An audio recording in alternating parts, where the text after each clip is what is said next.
Hi అండి, welcome to my channel. అందరు ఎలాగున్నారు? బాగున్నారా? మేము కూడా చాలా చాలా బాగున్నామండి. ఎంతో ఆ వెంకటేశ్వర స్వామికి ఎంతో ఇష్టమైన ప్రీతికరమైన ఈరోజు వచ్చేసి మినపవడ ఇంట్లోనే ఈజీగా తయారు చేసుకోవచ్చండి. మన తిరుపతి దేవస్థానంలో దొరికే వడ అండి, ప్రసాదంగా ఇస్తారు కదా ఆ వడ అండి. మనకు అందరికీ ఆ వడ ప్రసాదం అయితే దొరకదు కదండి. మార్నింగ్ 7 నుంచి 11 వరకు అండి ఇచ్చే తర్వాత ఇవ్వరు కదా. అందుకనేసి ఇంట్లోనే ఈజీగా ప్రిపేర్ చేసుకోవచ్చండి. చాలా టేస్టీగా చాలా రోజులు స్టోర్ చేసుకోవచ్చు, చాలా బాగుంటుందండి.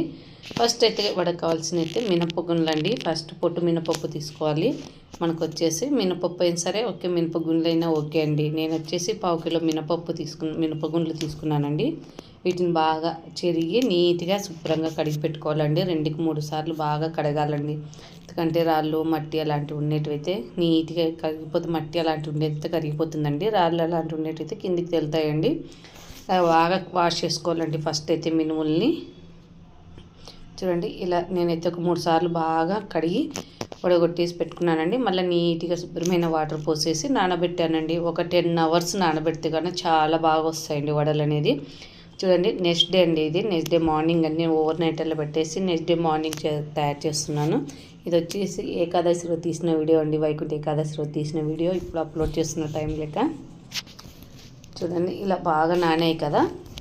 నానిన తర్వాత వాటిలో ఉన్న వాటర్ అంతా తీసేయాలండి. మనం అస్సలు వాటర్ అనేది యూజ్ చేయకూడదండి. ఇంకా మొత్తం వాటర్ లేకుండానే గ్రైండ్ చేసేసుకోవాలండి. నేనైతే మిక్సీ జార్లో గ్రైండ్ చేస్తున్నానండి. ఇది వచ్చేసి బరకగా గ్రైండ్ చేసుకోవాలండి. అప్పుడే వడ అనేది చాలా టేస్ట్గా ఉంటుంది. అక్కడక్కడ మనకు మినపప్పు తగులుతుంటేనే ఆ నూనెలో వేగిన మినపప్పు తింటుంటే చాలా టేస్ట్గా ఉంటుందండి. మినపప్పు అంతా ఇలాగైతే గ్రైండ్ చేసేసుకున్నానండి. ఇలా పల్స్గా చూడండి, అక్కడక్కడ మినపప్పు కనిపిస్తుండాలి మనకు. మినపబ్యాళ్ళు కూడా బాగా ఇలా అయితే కచ్చాబచ్చగా అయితే గ్రైండ్ చేసేసుకున్నాను. మనం కావాలంటే గ్రైండర్లు కూడా వేసుకోవచ్చండి. నేను కొంచెం అనేసి మిక్సీ జార్లో వేసేసాను. గ్రైండర్లు అయితే మెత్తగా చేసేసుకుంటాం కదండి, అందులో లేకుండా ఇలా పల్స్గా చేసేసుకున్నామంటే సరిపోతుంది మనకి. చాలా బాగుంటుంది. ఒక 10 డేస్ దాకా అయితే స్టోర్ చేసుకోవచ్చండి. ఇవి ఈజీ ప్రాసెస్, ఎక్కువ కూడా లేదండి, టైం ఎక్కువ కూడా తీసుకోదు. చూడండి, ఇలా మినప్పిండి అంతా మినప్పాలన్నీ పట్టి పెట్టేసుకున్నాను. దీంట్లోకి మసాలాకు వచ్చేసి ఫస్ట్ అయితే మనం రోట్లో దంచుకుంటేనే బాగుంటుందండి. మెత్తగా పొడి కంటే చేసుకుంటే ఇలా కచ్చాబచ్చగా దంచుకుంటేనే బాగుంటుందండి. రోడ్లు తీసుకొని ఒక రోట్లో అయితే 1 స్పూన్ దాకా అయితే మిరియాలు వేసాను, 1 స్పూన్ జీలకర్ర వేసాను. అలాగే టేస్ట్కి సరిపడా సాల్ట్ యాడ్ చేస్తున్నాను. మనం తినేదాన్ని బట్టి కారం కొంచెం ఎక్కువైనా వేసుకోవచ్చండి. మనకు మిరియాలు వచ్చేసి కచ్చాబచ్చగా దంచుకుంటేనే అక్కడక్కడ తినేటప్పుడు పంటి కింద పడితే ఆ ఫ్లేవర్ చాలా బాగుంటుంది. మెత్తగా వేసామంటే, పొడిలాగా వేసామంటే అలా అనిపించేది. కానీ ఇలా కచ్చబచ్చగా దంచుకొని మనం వేసిన ఐటమ్స్ పంట కింద పడుతుంటే చాలా బాగుంటుందండి. మొత్తం గ్రైండ్ చేసి పెట్టుకున్న మినప్పిండిలు అయితే ఇప్పుడు వేసేసానండి. మిరియాలు జీలకర్ర ఉప్పు వేసేసి ఒక 1/2 స్పూన్ దాకా అయితే ఇంగువ వేసేసానండి. ఇంగువ వేయడం వల్ల చాలా బాగా ఫ్లేవర్ వస్తుందండి. మనకు కావాలంటే పచ్చకర్పూరం కూడా యూజ్ చేసుకోవచ్చండి. కొంచెం తినేవాళ్ళు ఇష్టపడితే పచ్చకర్పూరం వేసామంటే సేమ్ తిరుపతిలో ఉండే వడలాగే ఉంటుందండి. ఇది కూడా అలాగే ఉంటుంది, కానీ పచ్చకర్పూరం యూజ్ చేయడం లేదండి నేను. కావాలంటే ట్రై చేయొచ్చు పచ్చకర్పూరం వేసి, అది కూడా చాలా బాగుంటుంది. మొత్తం కలిపానండి అంతా. చూడండి, ఈ విధంగా మనకు ముద్దలాగా వచ్చేసింది. ఇంకా ఏం వేయాల్సిన అవసరమే లేదండి. ఇలా ముద్దలాగా వస్తే సరిపోతుందండి. ఇప్పుడు వచ్చేసి ఒక క్లాత్ తీసుకున్నానండి. నేను వచ్చేసి కర్చీఫ్ క్లాత్ తీసుకున్నానండి. వాటిని బాగా కడిగి ఇలా తడి క్లాత్ పైన అయితే మనం ఏ సైజు వడ ఒత్తుకోవాలనుకుంటున్నామో ఆ సైజులో అయితే మనం పిండి తీసుకోవాలండి. చేతికి తడి చేస్తూ పిండి తీసుకోవాలండి ఎప్పటికే. కానీ మినప్పిండి కదా, చేతికి అతుక్కుంటుంది.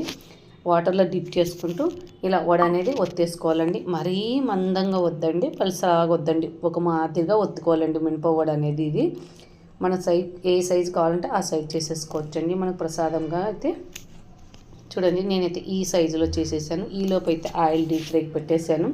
ఒక సైడ్ ఆయిల్ డీప్ ఫ్రై అవుతుంది. ఇప్పుడు వచ్చేసి నేను ఒత్తి పెట్టుకున్న వడను వచ్చేసి ఆయిల్లో వేసేస్తున్నాను. మనం ఇలా తడి క్లాత్ మీద వేయడం వల్ల ఈజీగా వచ్చేస్తుందండి. మీరు కావాలంటే ప్లాస్టిక్ కవర్ పైన కూడా ఒత్తేసుకోవచ్చు. ఇలా ఆయిల్లో అయితే బాగా ఆయిల్ హీట్ అయిన తర్వాత వేయాలండి. తర్వాత మనం వడ వేసిన తర్వాత ఆయిల్ మంట అనేది తగ్గించుకోవాలండి. సిమ్లో పెట్టేసి ఫ్రై చేసుకోవాలండి. ఓవర్ హీట్ ఉంటే కానీ వడ అనేది మాడిపోతుంది. అలా లేకుండా సిమ్లో పెట్టామంటే కానీ ఈవెన్గా వేగుతుందండి. వడ మాత్రం క్రిస్పీగా వచ్చేదాకా ఫ్రై చేసుకోవాలండి. అప్పుడే మనకి ఎక్కువ రోజులు స్టోర్ చేసుకోవచ్చు. సేమ్ అలాగే వస్తుందండి. మళ్ళీ తిప్పి కాల్చుకోవాలండి బాగా. తినండి. చాలా సింపుల్ ఈజీగా చేసేయచ్చండి. ప్రాసెస్ కూడా ఎక్కువ లేదు, కానీ కాల్చడం టైం తీసుకుంటుందండి. ఓవర్ టైం తీసుకుంటుంది కాల్చడం వడ అంటే. ఇది ఆనంగా పెట్టుకొని కాల్చుకోవాలి కదా, సిమ్లో పెట్టేసుకొని. చూడండి వేడి వేడి వడలు అయితే రెడీ అయిపోయినాయండి. నాకైతే కానీ ఈ వడ అంటే చాలా ఇష్టం అండి. నేను ఎక్కువ శాతం తిరుమల దేవస్థానంలో ఎవ్వరు వెళ్ళినా కూడా వడ తెమ్మని చెప్పేదాన్ని. ఇప్పుడు లేకుండా ఇంట్లోనే ఈజీగా ప్రిపేర్ చేసేసుకుంటున్నానండి. చాలా బాగా వచ్చిందండి, పర్ఫెక్ట్గా వచ్చింది అసలు వడ మాత్రం. ఇంకా మిగతా వాటిని అన్నిటిని ఒకదాన్ని ఒకటైతే ఈవెన్ ఇలాగే ఒత్తుకొని కాల్చుకోవాలండి. అన్నీ అయితే వడలన్నీ రెడీ అయిపోయినాయి. నేనైతే టిష్యూ పేపర్ వేసానండి. ఆయిల్ అనేది అస్సలు కూడా ఎక్కువేం పీల్చుకోదండి. తినండి, టేస్ట్ మినప వడ అయితే రెడీ అయిపోయింది. చాలా అంటే చాలా బాగా వచ్చాయండి. క్రిస్పీగా చూడండి, మీకే చూపిస్తాను. అసలు తినేటప్పుడు కూడా టేస్ట్ మాత్రం మాత్రం తీసుకోలేదండి, అంత బాగుందండి. ఎన్ని వడలు అయితే రెడీ అయిపోయినాయి. దేవునికి అయితే నైవేద్యంగా పెట్టేస్తున్నాను. అలాగే తిరుపతి నుంచి లడ్డు కూడా తెచ్చారండి. వడ లడ్డు రెండు కలిపి నైవేద్యంగా పెట్టేస్తున్నానండి. కానీ ఈరోజు వీడియో నచ్చితే లైక్ చేయండి. Thank you for watching. Bye అండి.